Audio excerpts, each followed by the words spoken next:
others that are psychic and that we're able to sense and feel with the heart what other people are feeling, much more empathic.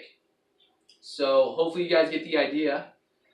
The next one is going to be the blue ray, which is of light and wisdom.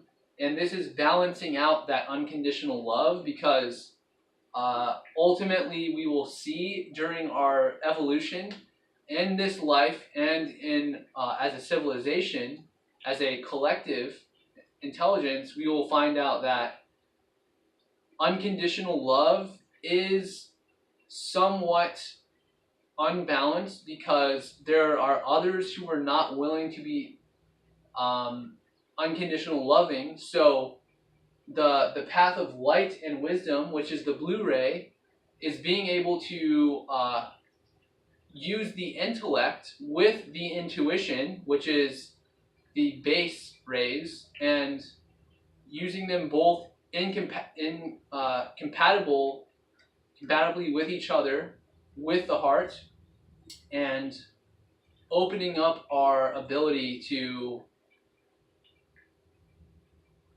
talk and use our voice for the progression of love, for the progression of wisdom also, which is, when we're becoming more wise, we're becoming much more in tune with ourselves, and we're actually becoming less interactive with others. We're only interactive with others to kind of distribute information and freely communicate, so that they can learn and bounce off ideas and kind of objectively see your subjective experience, so that they can also apply those lessons.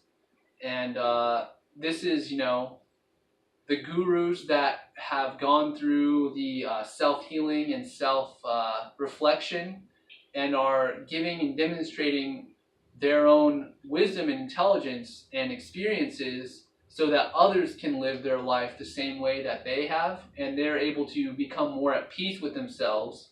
So the gurus and the the religious people who are doing the work to present themselves and propagate the idea of love and acceptance and appreciation and gratitude and equality, are the ones that are activating that fifth dimensional or fifth density intelligence. And that is, whether they consciously know that or not, it is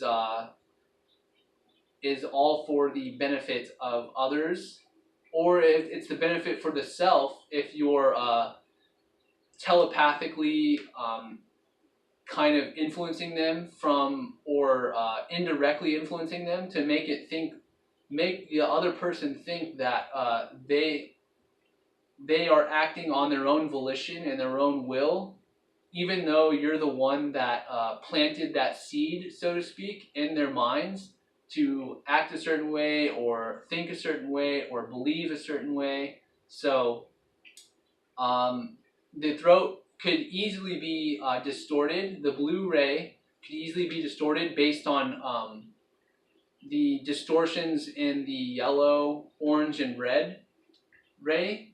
And it could easily, the truth, which is the heart, could easily be manipulated so that those service to self entities can operate on more activated on those base frequencies without having to use the hearts, and completely bypass that.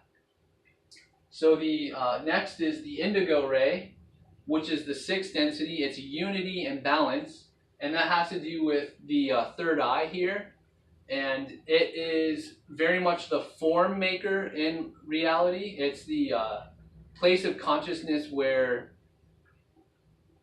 our higher selves exist. It's the place of consciousness where we are operating from a level of non-time and non-space. So we're able to see vast lifetimes and basically able to look and see where we're headed, and if we tune into the sixth density version of ourselves, which is the light body, and that future self, so to speak, all time and space is happening all at once, but we have access to it. So if we are to consciously access the sixth density intelligence, we would go inward and think about how our actions are going to impact our future, and how is it going to polarize us towards service to others or service to self.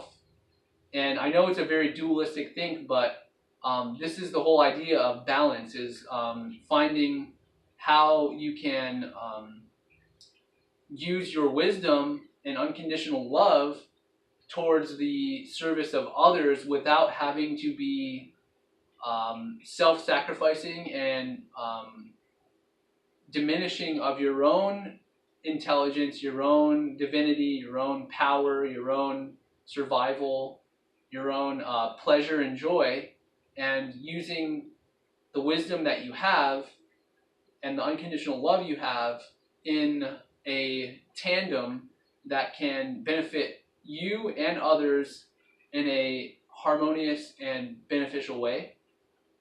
So the indigo ray and the sixth density of unity and balance is very much having to do with constantly being conscious of how your actions and your thoughts are affecting your state of consciousness, your state of being, and switching them through your intention, and switching them so that they can align more with the polarity you want to choose, which is service to others or service to self.